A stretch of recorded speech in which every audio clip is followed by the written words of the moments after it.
প্রিয় দর্শক, রাজধানীর এভার কেয়ার হাসপাতালে চিকিৎসাধীন বিএনপি চেয়ারপারসন ও সাবেক প্রধানমন্ত্রী বেগম খালেদা জিয়ার শারীরিক অবস্থা স্থিতিশীল রয়েছে।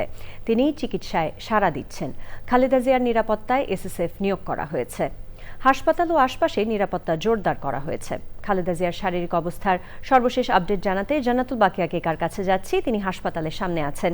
কেকা, বেগম খালেদা জিয়ার শারীরিক অবস্থা, চিকিৎসা কার্যক্রম এবং হাসপাতালের সার্বিক অবস্থার সবশেষ আপডেট আমাদেরকে জানাবেন।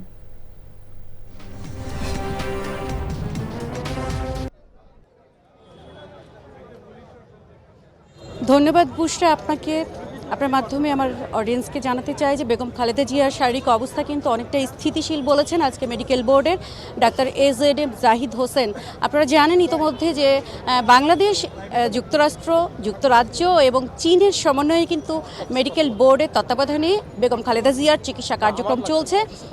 গতকালকে কিন্তু চীন থেকে 5 সদস্যের একটি অ্যাডভান্স টিম বেগম খালেদা জিয়ার যাবতীয় রিপোর্ট পরীক্ষা নিরীক্ষা করে সে দেশে পাঠিয়েছিল এবং সেখান থেকে বিশেষজ্ঞ একটি চীনের চিকিৎসক দল আজকে ঢাকায় আসার কথা। তবে এখনো পর্যন্ত আমরা যতটুকু জানি যে এসে পৌঁছায়নি। আরেকটি খবর কিন্তু ডাক্তার AZM জাহিদ হোসেন, তার মেডিকেল বোর্ডের যে সদস্য, তিনি কিন্তু দুপুরে জানিয়েছিলেন যে যুক্তরাজ্য থেকে একটি বিশেষজ্ঞ চিকিৎসক টিম আসবেন। তবে সম্ভবত ওনারা আজকে রওনা হলে কালকে হয়তো ঢাকায় এসে পৌঁছাতে পারে, সেটি একটি বিষয়। আর যেটি খবর যে এইখানে কিন্তু নিরাপত্তা ব্যবস্থাপনা আমরা বেশ জোরদার পেয়েছি। বিকেলে যখন দেখিয়েছিলাম আমার লাইভের মাধ্যমে অডিয়েন্সকে, তখন কিন্তু আমরা মূল গেটের ফলক থেকে কিন্তু 50-60 গজ একটা ব্যারিকেডের মধ্যে কথা বলতে পেরেছিলাম।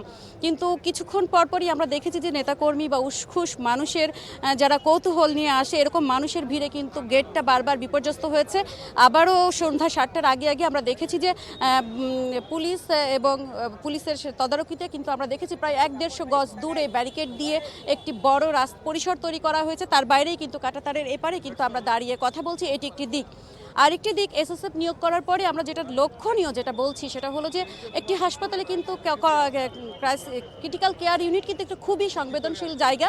সেখানে কিন্তু বেগম খালেদা যে চিকিৎসাধীন রয়েছেন, এছাড়াও কিন্তু অন্য রোগীরাও রয়েছেন যাদের হচ্ছে শারীরিক অবস্থার জন্য কিন্তু সংক্রমণ একটি বড় ঝুঁকি। সেক্ষেত্রে মানুষ যারা অবাধে প্রবেশ করছিল সেটা কিন্তু অনেকটা নিয়ন্ত্রণ করা গেছে।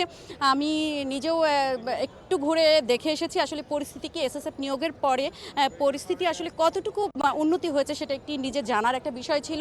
আর সেক্ষেত্রে আমি হাসপাতালের গণ্ডির মধ্যে যতটুকু জানা যায়, যতটুকু চোখ যায়, সেখানে দেখলাম যে আসলে গতকালকে যে আজকের পরিস্থিতি কিন্তু অনেকটাই ভালো। আনঅথরাইজ অনেক লোকজনের ভিড় এড়ানো গেছে, এটি একটি দিক।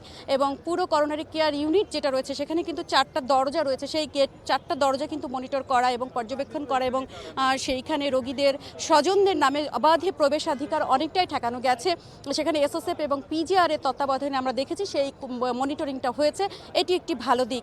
আর রাস্তার যেটা মূল ফটকের পাশে যেটা বললাম যে সেটার কিন্তু অবস্থা অনেকটাই উন্নতি হয়েছে। তবে একটু ঢিলাঢালা হলেই কিন্তু ভিড় বেড়ে যায়। সেক্ষেত্রে গণমাধ্যম কর্মীদের উপর এক ধরনের প্রেশার আসে, আমাদেরকে দূরে সরে যেতে হয় এবং সবসময় যেটা হয় যে গণমাধ্যম কর্মীদের উপরেই চাপটা আসে, আপনারা সরে যান। আমরা সত্যি কিন্তু অনেক দূর সরে এসেছি, এটি একটি দিক।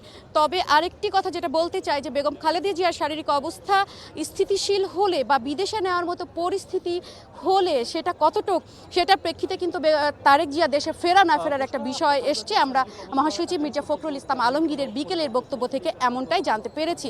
বুশরা। জি কেকা, আপনাকে অসংখ্য ধন্যবাদ। প্রিয় দর্শক, আমাদের সহকর্মী জান্নাতুল বাকিয়া কেকা যেমনটি জানাচ্ছিলেন, বেগম খালেদা জিয়ার অবস্থা স্থিতিশীল রয়েছে।